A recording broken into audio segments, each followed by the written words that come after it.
दोस्तों, क्या है शिया सुन्नी विवाद? किस वजह से विवाद सदियों से चलता आ रहा है? पूरी कहानी के बारे में हम इस वीडियो में बात करने वाले हैं, तो चलिए देखते हैं। शुरुआत करते हैं 610 ईस्वी से। पैगंबर मोहम्मद साहब ने इस्लाम धर्म की शुरुआत और 632 ईस्वी में अपनी जिंदगी की आखिरी हज पूरा करके मक्का शरीफ से मदीना शरीफ जा रहे थे, तो रास्ते में उन्हें सभी हाजियों को गदीर के मैदान में रुकने का आदेश दिया गया। ये जगह जोहफा के पास थी, जहां से कई रास्ते निकलते थे। पैगंबर मोहम्मद साहब ने वहां एक मंच से अपने दामाद हजरत अली का हाथ पकड़ा और कहा कि जिस जिस का मौला मैं हूँ, उसका ये अली मौला है। गदीर के ऐलान के बाद पैगंबर मोहम्मद मदीना पहुंचते हैं और कुछ महीने बाद ही इस दुनिया से रुखसत हो जाते हैं। पैगंबर मोहम्मद के रुखसत के बाद उनके वारिस को लेकर मुसलमान दो धड़ों में बट जाते हैं। एक पक्ष का मानना था कि मोहम्मद साहब ने किसी को अपना वारिस नहीं बनाया, इसीलिए सबसे योग्य शख्स को चुना जाए। इस धड़े ने पैगंबर मोहम्मद के ससुर अबू बकर रदियल्लाहु ताला अन्हु को अपना खलीफा माना। पैगंबर मोहम्मद के कथनों और कार्यों यानी सुन्ना में विश्वास रखने वाले सुन्नी कहलाए। दूसरा पक्ष का मानना था कि पैगंबर मोहम्मद साहब ने गदीर के मैदान में जो घोषणा की थी वो वारिस को लेकर ही थी। इस धड़े ने पैगंबर मोहम्मद के दामाद हजरत अली को अपना खलीफा माना। हजरत अली को पैगंबर का वारिस मानने वाले को शियाने अली यानी शिया कहते हैं।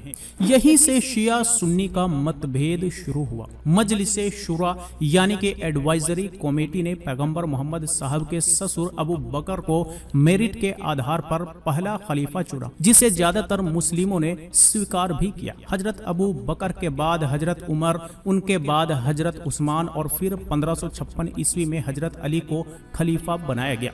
शिया मुसलमान शुरुआती 3 खलीफाओं को गासिब कहते हैं और हजरत अली को अपना पहला इमाम मानते हैं। अरबी में गासिब का मतलब हड़पने वाला होता है। 661 ईस्वी में हजरत अली को दुश्मनों ने शहीद कर दिया, जिसके बाद खलीफा का पद दमास्कस, जो कि अब सीरिया में है, के उम्मयद वंश के हाथ में चला गया। 680 ईस्वी में हजरत अली के बेटे इमाम हुसैन अपने 72 साथियों के साथ मक्का से करबला की ओर गए। करबला में उम्मयद वंश के सुन्नी खलीफा यजीद की सेना तैयार थी।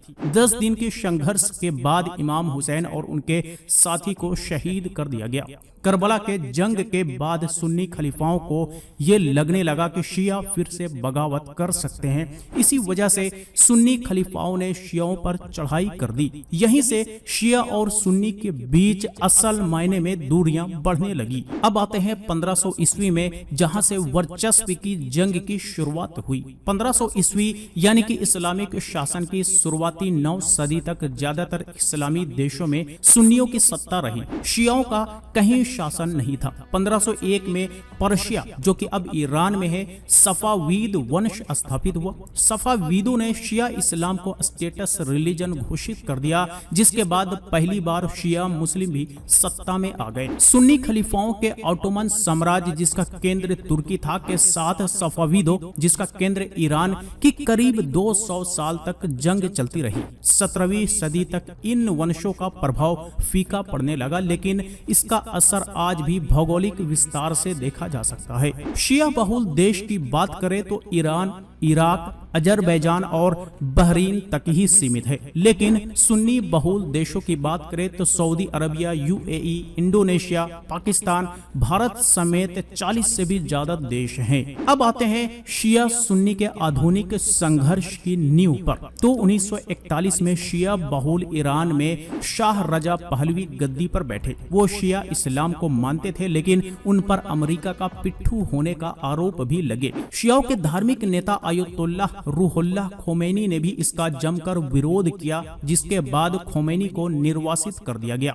1978 में करीब 20 लाख लोग शाह के खिलाफ प्रदर्शन करने शाहयाद चौक में जमा हुए। इसे ही इस्लामिक रेवोल्यूशन कहा जाता है। 1979 में शाह रजा पहलवी को देश छोड़कर जाना पड़ा और अयतुल्लाह खोमैनी देश वापस लौटे, जिसके बाद खोमैनी को ईरान का सुप्रीम लीडर बना दिया गया और उन्होंने दुनिया भर में शिया नेताओं को सपोर्ट करना शुरू किया।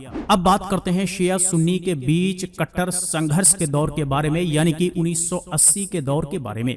पाकिस्तान में लश्कर जंगवी और सिपाहे सहाबा जैसे कट्टर सुन्नी समूह बने। इन संगठनों ने अगले 4 दशक में हजारों शियाओं को मौत के घाट उतार दिया। इसी साल इराक में ईरान के खिलाफ जंग शुरू कर दी। 8 साल चली इस जंग में दोनों तरफ से लगभग 10 लाख से भी ज्यादा लोग मारे गए। 1991 में इराक के सुन्नी शासक सद्दाम हुसैन के खिलाफ शिया मुसलमानों ने बगावत कर दी। सद्दाम की सेना ने 10,000 से भी ज्यादा शियाओं को मार दिया। 1997-98 के दौरान सुन्नी इस्लाम को मानने वाले तालिबान ने मजार शरीफ और बामियान में हजारों शियाओं को मार दिया। ईरान के 8 डिप्लोमेट का भी कत्ल कर दिया, जिसके बाद दोनों देशों के बीच जंग जैसे हालात बन गए थे। 2003 में अमेरिकी सेना ने सद्दाम हुसैन को इराक की सत्ता से हटा दिया। शिया विद्रोहियों को समर्थन देकर ईरान अपना दबदबा बढ़ाने लगा। 2006 में सुन्नी विद्रोहियों ने इराक में समारा में अल अक्सरी मस्जिद के गोल्डन डोम को तबाह कर दिया, जिसके बाद सांप्रदायिक हिंसा फैल गई। 2012 में इजिप्ट के राष्ट्रपति मोहम्मद मोरेसी ईरान के दौरे पर गए। यहाँ सुन्नी और शियाओं के बीच रिश्तों को नया मोड़ मिलने की संभावना दिखने लगी। शिया धर्मगुरु शेख निमर को सऊदी अरब में मौत की सजा दी गई, जिसके बाद ईरान के नेताओं ने इस पर घोर आपत्ति भी जताई। इसके बाद सऊदी अरब ने ईरान से सभी कूटनीतिक संबंध भी खत्म कर लिए। 2020 में पाकिस्तान में शियाओं पर अचानक हमले बढ़ गए। कुछ शिया नेताओं पर आरोप लगाया गया कि मुहर्रम के दौरान उन्होंने इस्लाम के शुरुआती खलीफाओं की आलोचना की। अब बात करते हैं कि शिया और सुन्नी की मौजूदा स्थिति क्या है। तो दुनिया भर में करीब 180 करोड़ मुसलमान रहते हैं, जिसमें 85 से 90% सुन्नी मुसलमान हैं और 10 से 15% शिया मुसलमान हैं। सुन्नी मुसलमानों की बात करें तो इस वक्त सऊदी अरब सुन्नी मुसलमानों की बड़ी ताकत के रूप में स्थापित है। अलकायदा और इस्लामिक स्टेट जैसे खूंखार आतंकी संगठन भी सुन्नी इस्लाम को ही मानते हैं। शियाओं की बात करें तो शिया मुसलमानों की बड़ी ताकत के रूप में ईरान दुनिया भर में जाना जाता है। हिजबुल्लाह जैसा बर्बर आतंकी संगठन शिया इस्लाम को ही मानता है। अब बात करते हैं कि भारत में शिया और सुन्नी के क्या हालात हैं। तो 630 ईस्वी से शुरुआत करें तो 630 ईस्वी में पैगंबर मोहम्मद के जीवन काल में ही मुस्लिम यात्रियों वाला पहला जहाज भारत के तट पर आ चुका था।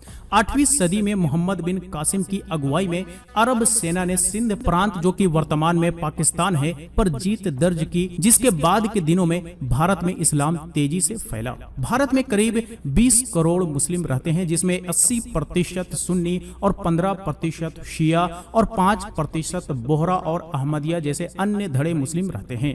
भारत में सुन्नी मुसलमानों के 2 बड़े फिरके हैं, देवबंदी और बरेलवी। इन दोनों फिरकों की शुरुआत 20वीं सदी में उत्तर प्रदेश में हुई। तो दोस्तों, ये आपने देखा कि शिया और सुन्नी मुसलमानों के बीच किस बात का मतभेद है और कब से चलता आ रहा है और आज भी देखने को मिलता है। तो चलिए, आज तक के लिए इतना ही। इस पर आप अपनी राय हमें कमेंट बॉक्स में लिख करके दे सकते हैं। वीडियो अच्छा लगा हो तो लाइक करें, ज्यादा से ज्यादा लोग साथ शेयर करें और इसी तरह के वीडियोस के लिए हमारे YouTube चैनल को भी सब्सक्राइब करें।